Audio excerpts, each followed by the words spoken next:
We are about to embark on an immersive journey through the corridors of our minds. Stand by as we prepare for departure.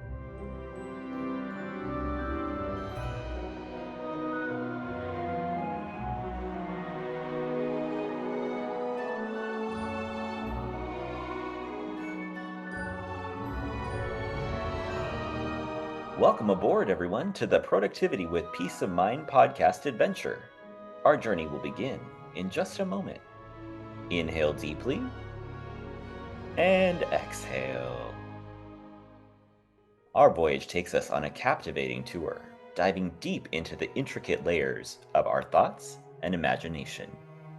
Brace yourselves for the complexities of our evolution.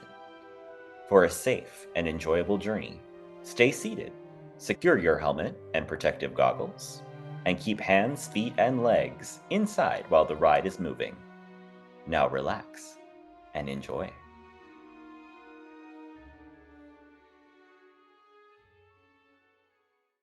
What if I told you that no matter how busy or overwhelmed we might feel or think that our lives are, we can find space for mindfulness that folds right into what we're already doing in our everyday lives, and that this helps us relieve stress? Today's guest takes us through a lot of tactical ideas on how to apply this to our lives and even walks us through a five senses meditation right in the episode. You might want to grab a pen and paper for this one to write down the takeaways that you want to go try. Today, we have a really exciting guest, and I'm super excited to introduce to you Addie deHilster. She is a trained mindfulness and meditation teacher and mindful movement specialist. This is something we can all benefit from. She has been practicing Buddhist insight meditation, yoga, qigong, somatic movement modalities, and is the creator of Moved to Meditate podcast and the MTM class library. She's a certified yoga therapist and has taught accessible movement practices for students with challenges such as chronic pain, arthritis, cancer, insomnia, and has owned and operated a community yoga studio in Los Angeles for over 5 years now. And I love this piece about making it accessible. And that's what, we talked about when we first met was, how do we make some of these practices accessible so that, if we are struggling or it doesn't feel like we can really reach some of these things or apply these to our lives, like how do we make that real? So that's what I'm so excited to talk to you about today. So welcome, Addie. Thank you so much for being here. My pleasure, Lindsay. Thanks so much for having me on your podcast. We're going to talk about how we can apply these mindfulness skills to our life, even if it feels not that, simple or easy to apply, or maybe we don't feel like we have the time, or it doesn't really fit in our life or with who we are, and some alternative mindfulness practices that Addie will share with us on how to bring the concept and kind of the result that we get from that without needing to, follow some kind of cookie cutter way of these practices or having to look like something happening on Instagram or somewhere else. Yeah, I mean, I think that's one of the biggest obstacles is like that image we have of what yoga is or meditation is. Yeah. A lot of it comes from Instagram. You know, that you have to wear a certain thing or look a certain way or be in a certain environment in order to do these practices. And they're so much more flexible than that and so much more practical and adaptable than that. So I'm really excited to go into this. This is one of my favorite soapboxes, Lindsay. Oh, that's so good. And, can you share with us a little bit about how mindfulness itself has played a role in your own life and kind of the journey that you've been on? Yeah, it's been really important for me, and I can say like I guess we're all kind of wired a certain way, and I remember experiences like when I was a kid of being so stressed out, just like doing the normal kid things, and I feel like I had panic attacks. Like if I look back on it now, I was complaining about things that I think it was like an anxiety attack or a panic attack, and it wasn't really recognized. My mom actually took me to a cardiologist to see if I had heart problems because I was talking Wow. about like my heart is racing, and they Yeah. said, "No, you're fine." You know, so at that time in the place that I grew up, no one really thought like maybe we need to ask this kid some questions about their mental health. You Yeah. know, so I think, yeah, I've kind of wired that way. And by the time I got to college, I was majoring in music and flute performance, and I was, practicing and working really hard in a competitive environment, performing a lot under a lot of scrutiny. And I just kind of hit a point where I needed something. And that's when I found yoga. I started practicing yoga, and it helped tremendously. Fast forward about 10 years after that, I had sort of entered the workforce with my first real grown-up job. And I was doing fundraising and grant writing for an arts nonprofit. We had moved to Los Angeles at that point. And I was super stressed out again. And I did have the yoga practices, and those were still really, helpful for me to release tension from my body and to kind of get out of my head and into the body. But I knew I needed more. I needed Yeah. something that would help me look a little more closely at like what's going on in here. What are these thought patterns? What are these kind of beliefs and habits of mind that are causing some of this stress? So that's when I sought out meditation and instantly felt really at home with it and knew I was in the right place, which is not always the case for everyone. So that's, part of why I'm interested in how to make it more accessible for people, because it's been that, central for me. And it's still, these kind of body and mind practices are my go-to when I hit those like rough patches during the day, the week, the life, the whole thing. So they're really my go-tos. Yeah, and I love so much that you focus on making it more accessible because we're all so different. It's the same Yeah. goes to learning, to the school system, to work. Like we all operate and understand and function differently. And so understanding like how to get that same result of, slowing down, connecting with ourselves, getting that inner clarity and having that ability to function at a higher and better level where we feel good in our bodies and in our minds without having to do it exactly as, like we said, is on Instagram or how everyone else might think are doing it. So what led you to focus on making mindfulness more accessible? What did that look like? Or how did you end up there? Yeah, I mean, a lot of it just comes from, sharing these practices and describing it to people that it worked for me, and making suggestions to friends or teaching people in a more like teaching context, and Hmm. just over and over having people say, yeah, I've heard about mindfulness, I've heard about this stuff, meditation, my doctor told me to meditate, or whatever, and then they're Yeah. like, but I don't think I can do it, I don't think it's for me. Yeah. And so that really, like, to me, it's such a disconnect of like, I know this might be good for me, but I don't think I can do it. So I Mm. got really curious about like, why is that? And what are the different reasons and what are the different barriers that make it feel like it's too hard or too time consuming or just not like relevant. Yeah. So yeah, so that's what that got me really into that, because I also see like so much of our culture is really fast and really full and really busy.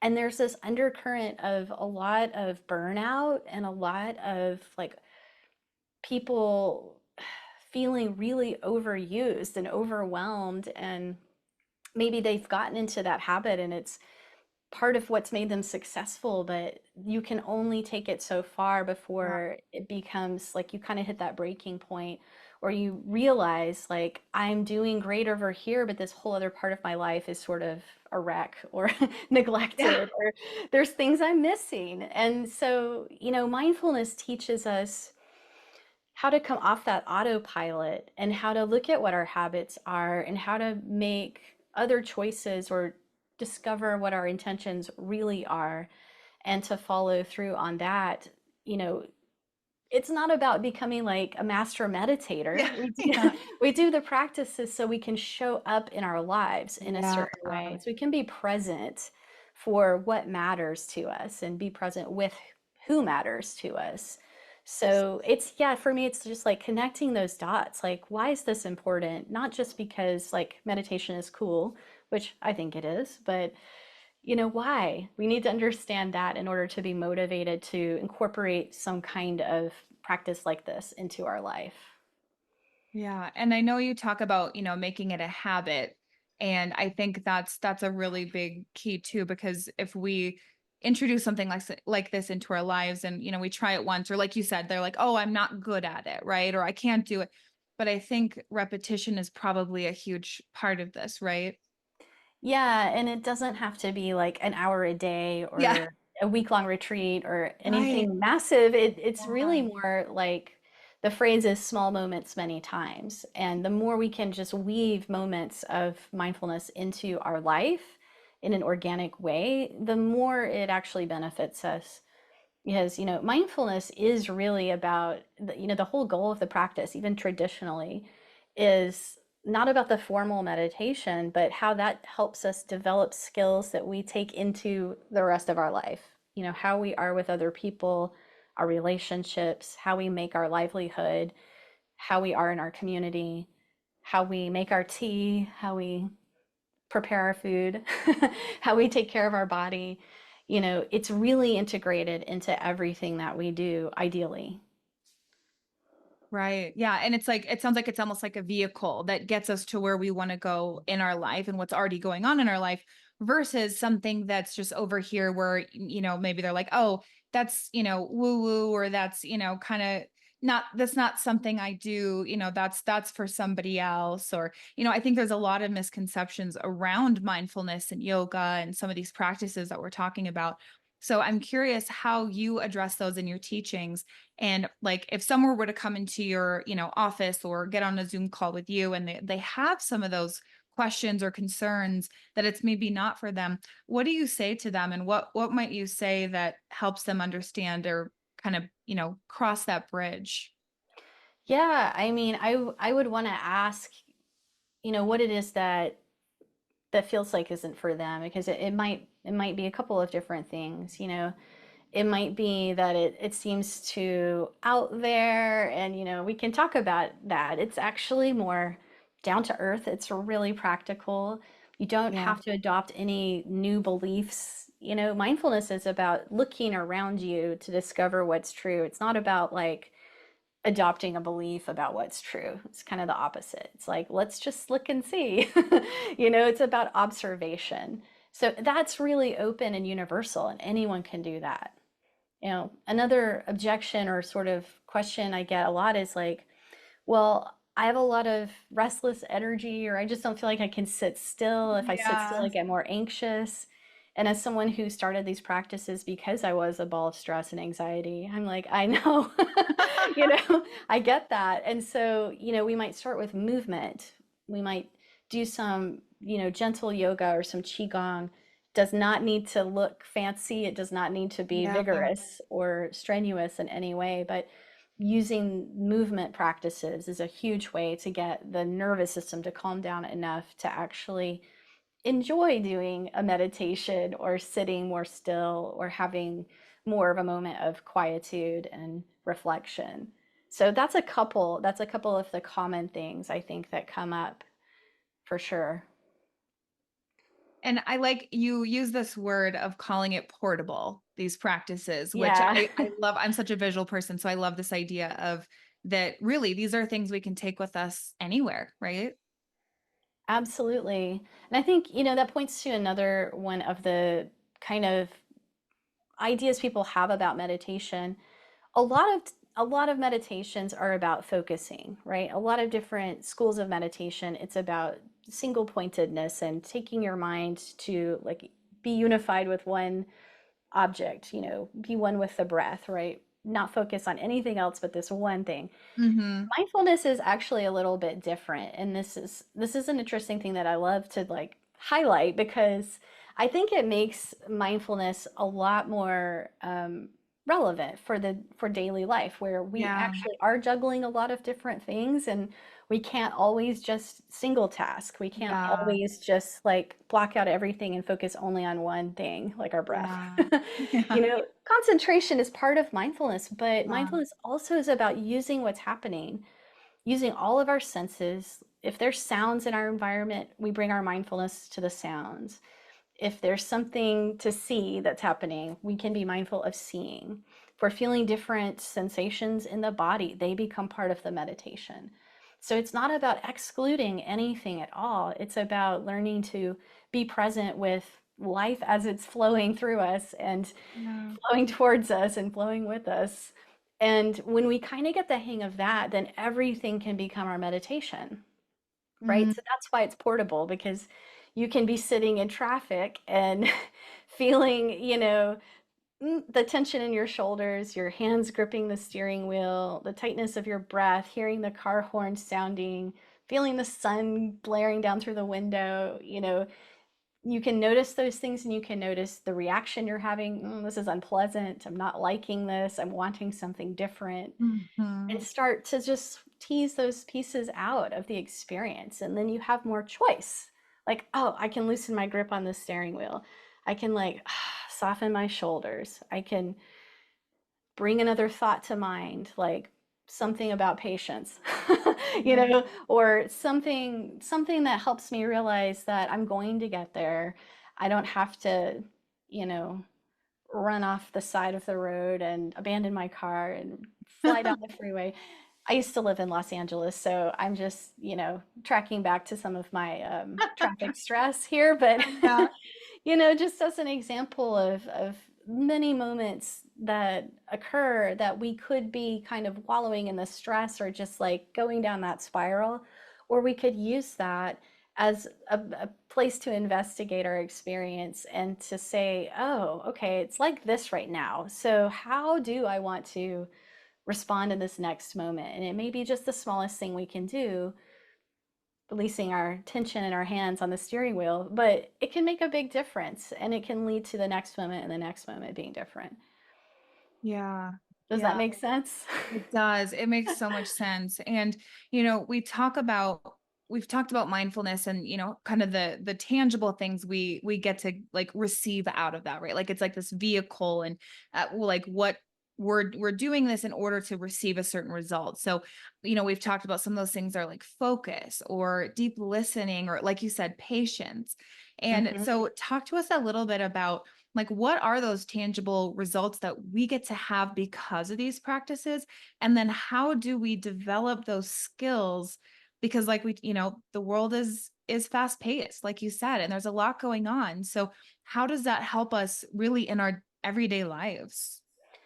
Yeah, I love this topic because I really do think of these as skills. I Yeah. think there's benefits of mindfulness practices, and those are often like the physical benefits of like it lowers your blood pressure, it helps you sleep better, or Yeah. decreases your stress, or things like that. And then the skills to me are a little different because they are traits and characteristics that we can develop.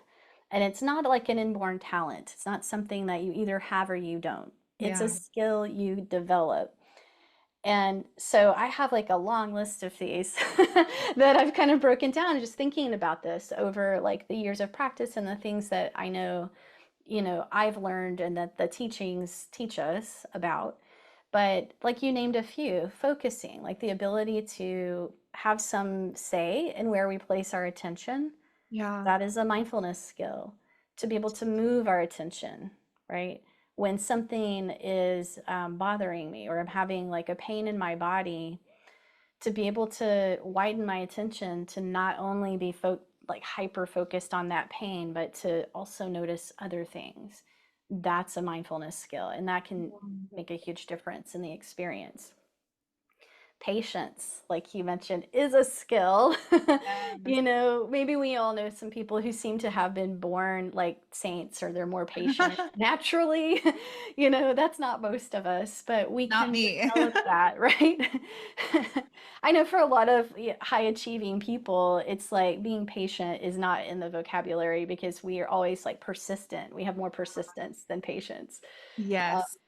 But I think both are welcome here, and persistence it's its own mindfulness skill, but holding them into balance, right? And having the awareness through a practice helps us to look at that, right? Like to kind of course correct when we need to. Deep listening, as you mentioned, like having the wherewithal to slow down enough to actually pause to hear what someone is saying to us Yeah. rather than having our mind be full of what we're going to say back or what they're saying and how it affects us, just to kind of slow that down to Yeah. really receive people, to be Yeah. present with them. Yeah. That's a huge one. Um, yeah, I can name a few more. There's so many, but it's qualities of heart like kindness, developing more compassion and connection with others, you know, also embodiment, being more in touch with our sense of being in a body and being present in our physical being. You know, that's another mindfulness skill. So these all play together, they all weave together, and they all influence each other. So it doesn't really matter which you start with. They're all going to kind of, you know, come at some point if you continue to develop your practice and to continue to be interested in this sort of, you know, way of moving through life. It's really what it is. Yeah. And, we talked about some of those people who maybe don't feel like it's necessarily for them. And before this, when we were planning this episode, I shared with you a couple of people, from my life who maybe found, oh, I don't meditate, but I go home and I tinker with these tools or I do these little things and like that's how my mind slows down. Or, I don't meditate, but I cross country ski or I run. And that's where I can find that space and slow my mind down. And so, can you share with us like other examples or what you've seen or what you've taught on some of those, maybe a little bit beyond the traditional, meditation and ways that we can incorporate some, alternative ways for that in our everyday life? Absolutely. And this is something I love to talk to people about because I think everyone has the capacity to be mindful. And Yeah. most people, if not everyone, like most people have had some experience that I would describe as a mindfulness experience or an experience of being really present, or sometimes people call it being in the flow or something like Yeah. that, right? And I was teaching a workshop that was called Meditation for People Who Think They Can't Sit Still Oh, I love it. at the local hospital's cancer center a few months ago. And we started with just this exercise of like, okay, everyone just sit for a moment and think about a time where you felt really present. You felt like really connected, or you felt really at home in yourself or in the flow, or however you want to describe it. So I gave people a little space to think about that. And then I asked them to go around and share those, and everybody had one. You know, and they were so cool because there was a lot of diversity in these answers. Like one person, it was when they were cooking. You know, for a Mm, couple of people, it's when they're in nature. That's a yeah. really common one. And making art, doing a sport, doing something physical, that's a really common one. One person in this group said it was when she would be petting her cat. You know, it's just really present, like feeling the fur Oh, and hearing the purrs, and it was so sweet, you know, like totally being with that beautiful animal companion, yeah. right? Another person, this one was fun. She said she feels really present when she's watching a hockey game because she is just like with that puck, like where is it going? You know? And I'm like, yes, this is it. This is the foundation. So Yeah. when you can kind of identify what that is for you or where you've touched into that before, you know, oh, okay, I can do this and I can build on this. It doesn't always have to be the hockey puck or the cat or the whatever, but you have that like human capacity that you can build on. And there are techniques. There are ways to do that so that you can learn to sort of bring that forward for yourself when you want to. Yeah, I like there's an example you shared, like the waiting in line meditation. Can you talk about Yeah. that one? Yeah, so this is like a little mini practice that I like to do because like everyone else, I don't enjoy waiting in line, Yeah. right? Yep, yep. Does anyone? And what we often do is like pull our phone out, right, and start to scroll. And sometimes that's fun, but it's also stimulating, and there's a chance you're going to see something that's going to upset you or irritate you or whatever, you're taking your chances when you Yeah. pick up your phone. And instead of doing that, I try when I can manage to keep my phone in my purse, but just take a moment to like ground. Maybe it's feeling my feet, maybe it's taking a few slow breaths, maybe it's just looking around and seeing the space, hearing the sounds, using my senses. Yeah. Sometimes it's sending a wish of kindness to the people around me. Oh, Just I like love that. seeing the person in front of me in line. May you have what you need today.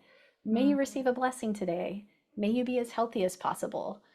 Just kind of pick people and send them a little zap of, a kind wish. You're doing this silently in your mind, but it's creating a certain environment inside of your mind that isn't that habitual, like what's next, what's next, what's next. It's interacting with what is here around you in this beautiful, like benevolent way. And it has so much benefit for us. Like we may be the ones sending like this wish out, but it has a beautiful effect on us. It has a physiological effect on us, but it also creates that space inside of our mind and a different tone, a different mood that can emerge. So that's just one creative example, right? You can do that at the airport. You can do it standing in line, in traffic, if you happen to be in traffic a lot, wherever you might be, where you're just idle for a moment or two. Yeah. Yeah. I just, the alternative ways to fit that in, I think makes sense.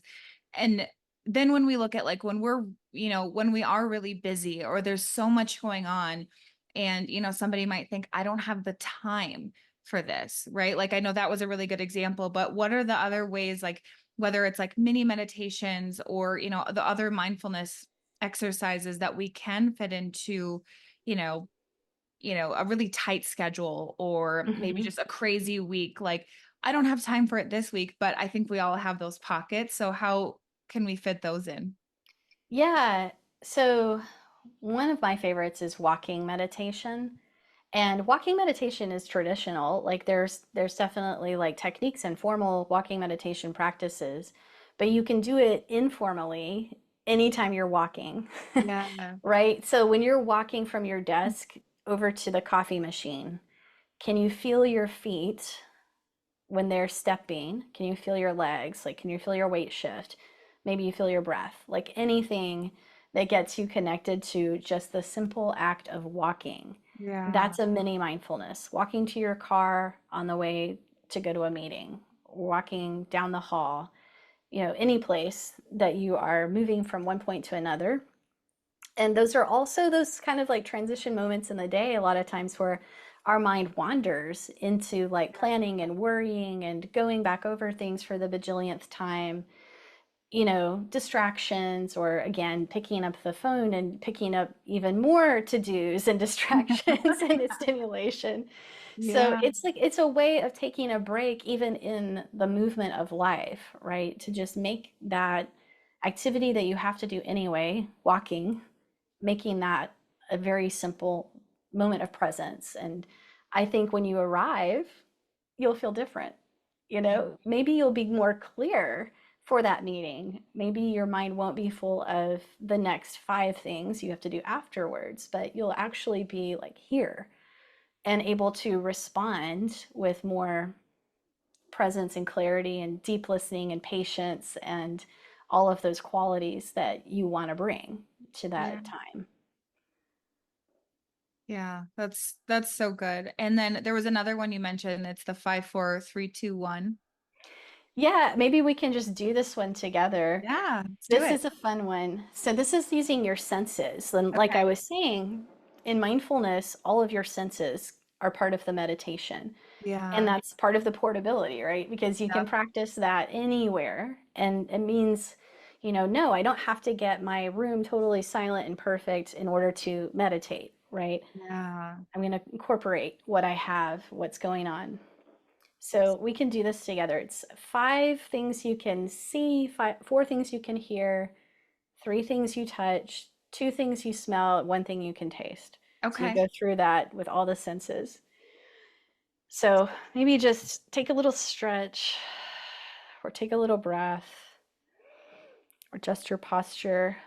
You don't need to be in any specific position for this. Maybe squeeze your eyes closed for just a moment. And then when you open them, just get curious and start to look around you. And just to yourself, name 5 things that you can see. So I can see my pen, I see my tea, leaves on the oak tree outside, a blanket next to me, a painting behind me. And then shifting to hearing. You can close your eyes if it helps, or just kind of soften your gaze and listen. And to yourself, you can name 4 things that you're able to hear. And one of them might be my voice, or the sound of a car driving by, a voice in another room, the hum of an appliance, a bird, just any 4 things.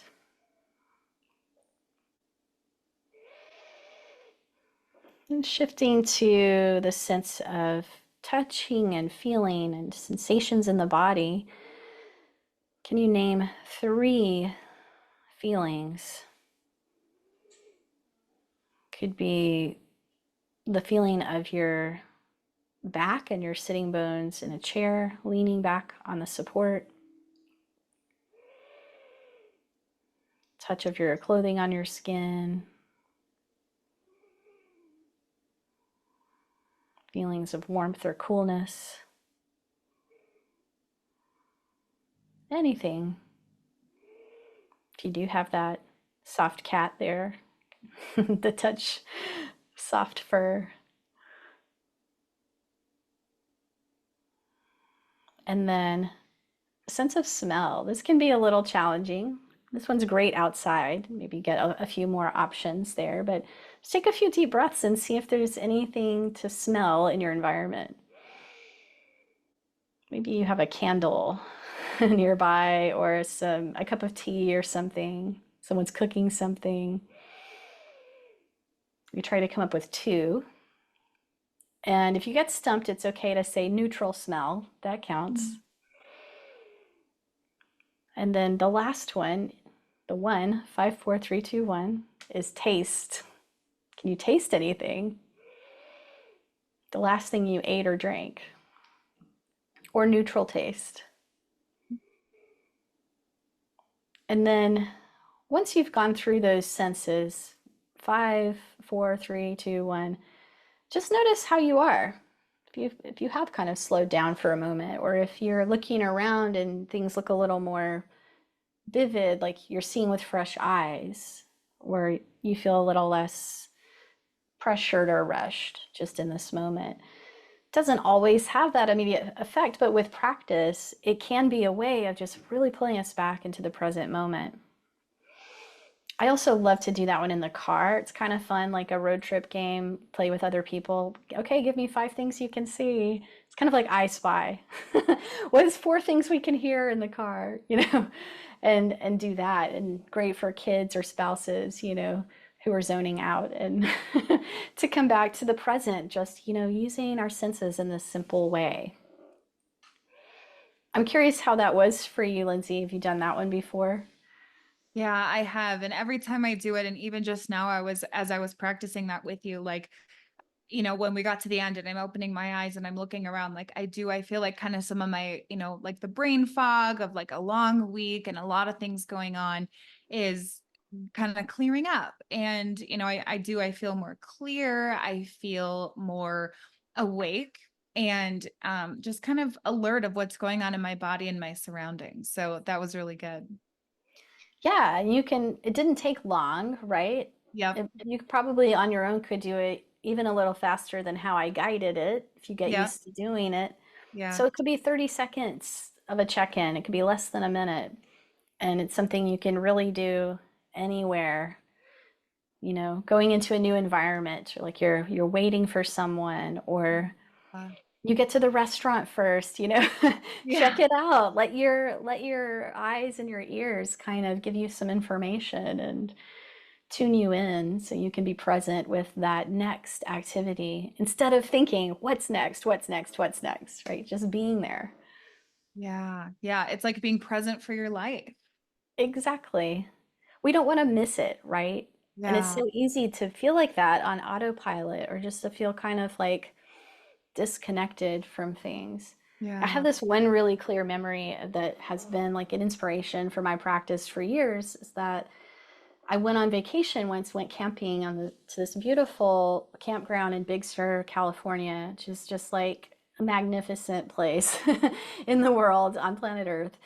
And we're there and it's beautiful. And I remember looking around and feeling like, I don't feel like I'm all the way here. Like I'm thinking about other stuff. I'm thinking about when can we come back? Mm, And it was like, I just feel this like barrier, this like disconnection. And I didn't know what to do about that.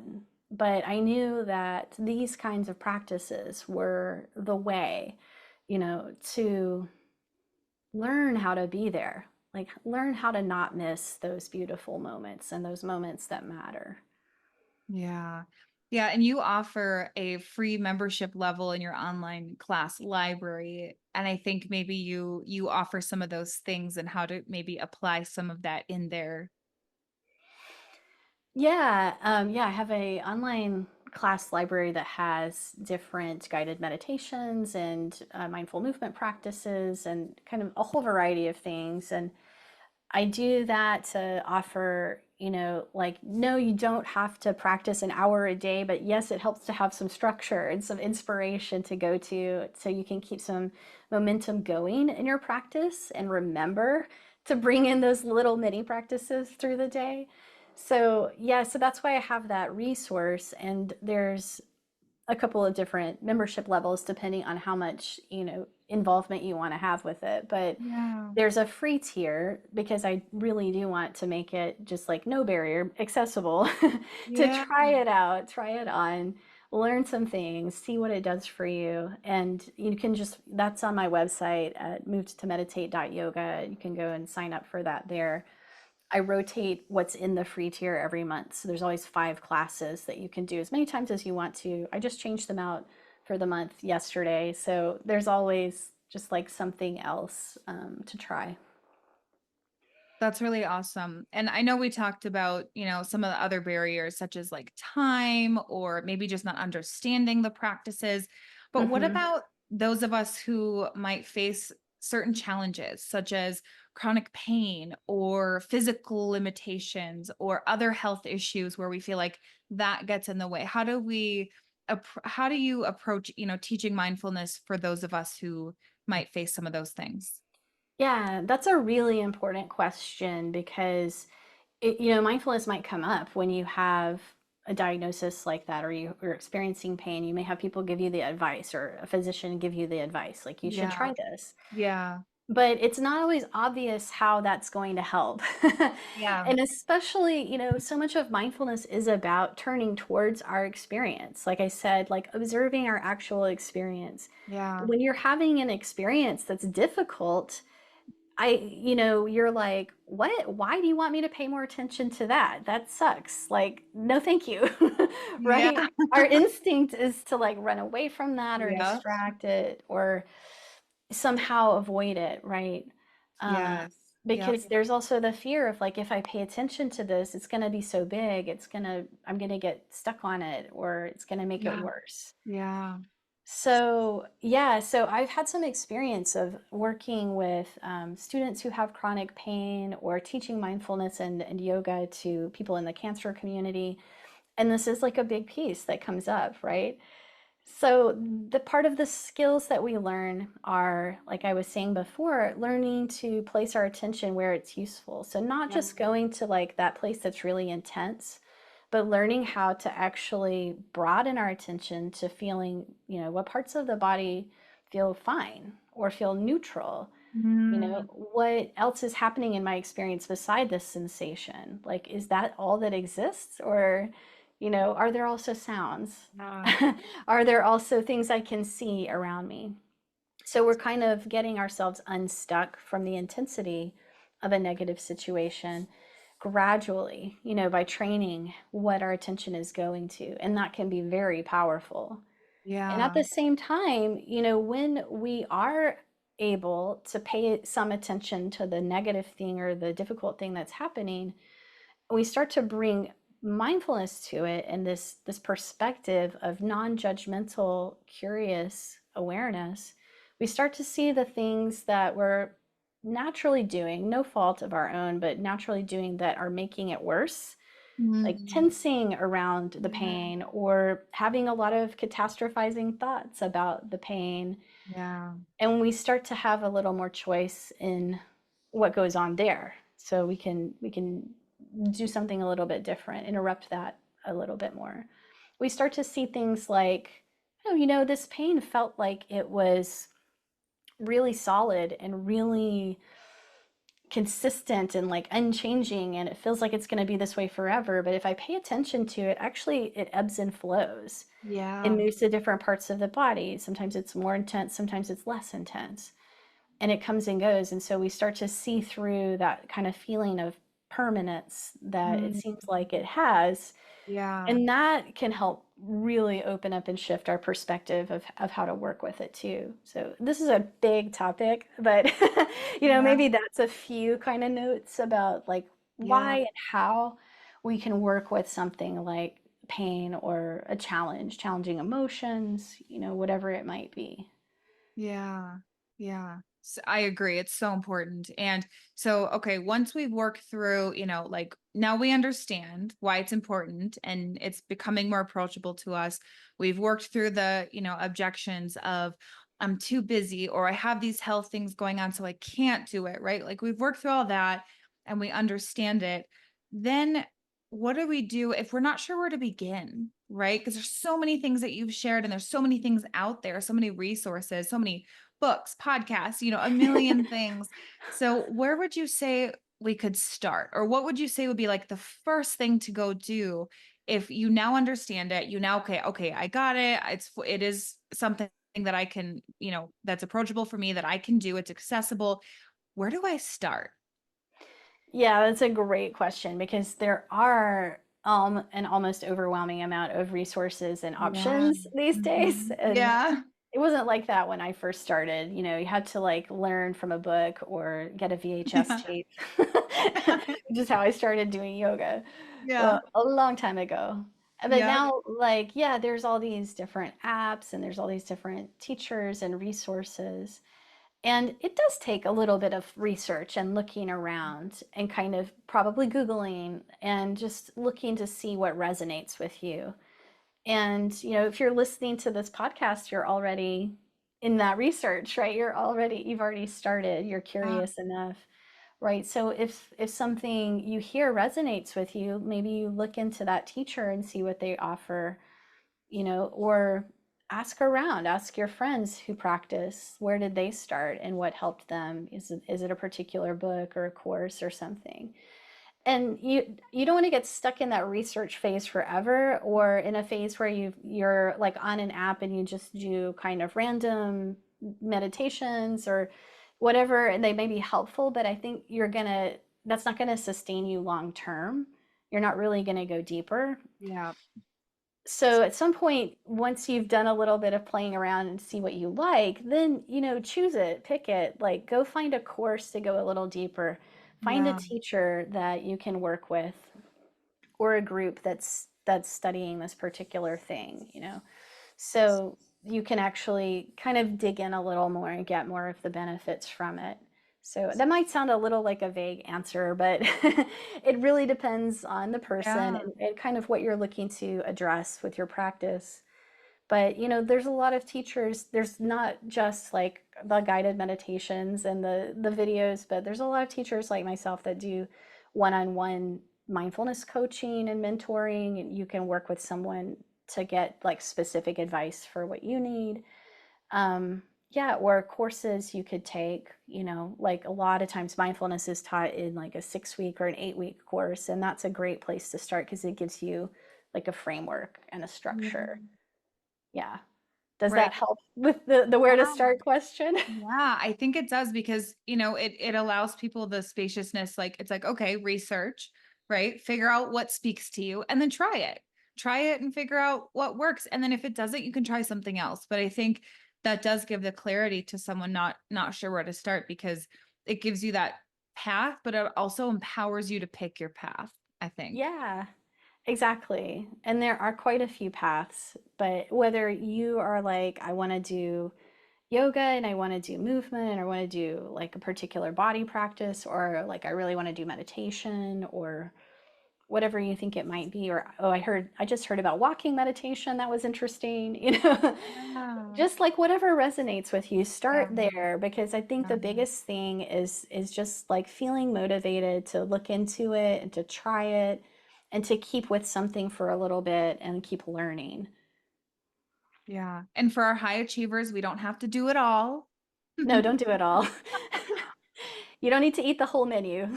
Right, right. Yes. Yes. We can find what works and let go of the rest. There's no pressure. It's not one of those things I don't think where you just, the more you do or the more you add on, the more benefit you get. We're still working on slowing down and being mindful, which, that can be counterintuitive if like I myself isn't guilty of this. Like I've talked about it in other podcasts, but in my yoga teacher training, they gave us all these morning routines and I already had a morning routine, but I added all of theirs on top of it and I wasn't able to sustain it because I'm like more. I love that. Oh my gosh, I can totally relate to that. Yeah. But I think, if you think of it in like take the long view, give Yeah. yourself a spacious amount of time. And, you can say, that looks interesting. I'll come back to it later, Yeah. make a note to yourself. But just start small, don't put pressure on it. Like, let it be fun. Make it something you look forward to coming back to, and just know you can always come back to something else later. And there have been, like, I've been doing these practices for such a long time that there have been things that I tried earlier on that I totally didn't click with, but now I love. So Yeah. you got to keep Okay. an open mind. Like, Yeah. I'm really, really into doing Qigong, and it helps my nervous system a lot, and it helps me like really just like slow down into super simple movements and mindfulness and Yeah. motion, and I totally love it. The first time I tried it, I was like, I don't get this. I don't feel it. I don't see what's going on. I can't follow these movements. Maybe it Yeah. wasn't the teacher for me, but it just, Yeah. later I came back to it and I was like, ooh, this is juicy. So you never know, right? Like, just keep it open. Give yourself like the rest of your life, Yeah. honestly, to investigate all of these beautiful possibilities and practices that are out there. I love that. That feels so spacious, even for me when you say that. Like, give yourself the rest of your life to investigate. Like, that statement right there is so good. And, I'm just so grateful for you coming on today and helping us realize that applying mindfulness and learning about mindfulness, learning to slow down isn't as hard as we think. It's not a big scary monster. It's simple, it's practical. It's here for any of us, especially our high achievers who might be on the path to burning ourselves out or maybe we're already there. This is the call to slow down and take care of ourselves. So thank you so much for teaching us how to do that. My pleasure. It's been so fun to talk about this. And like, I think that's really like the one of the big pieces that's interesting for those of us who are kind of like that high achiever type is Yeah. like we tend to turn everything into a goal, Yeah. but this kind of practice is our invitation to like just have this space in our life that is not about a goal. It's Mhm. not about achieving something tangible. It's not about even making ourselves better, Yeah. which that might sound challenging or a little bit radical, but it can be very freeing to just at least have this one little corner of your life where like that pressure is off and it's still worthwhile. It's still worth your time. Even if Yes. you take that 15 minutes to practice and you quote don't have anything to show for it. Yeah, you do. You do. But, you know, it may be more on the inside and more subtle and no one else has to know about it, right?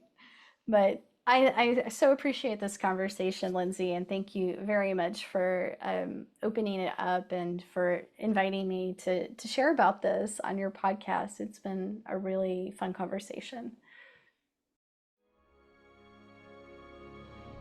Thank you for braving the inside of your mind with me.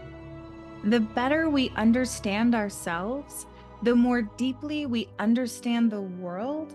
And as our awareness grows, life just gets better and better. If you've enjoyed this episode, please take a moment to leave a review and share this with anyone else you think could benefit from listening. A quick reminder that the content shared in this podcast is for informational purposes only. I am not a licensed therapist, and the discussions here are not a substitute for professional advice. If you're dealing with a specific issue or need personalized guidance, please consult with a qualified professional. Your well being is important, and this podcast is simply a platform for sharing insights and experiences. I appreciate you spending this time with me. Until next time.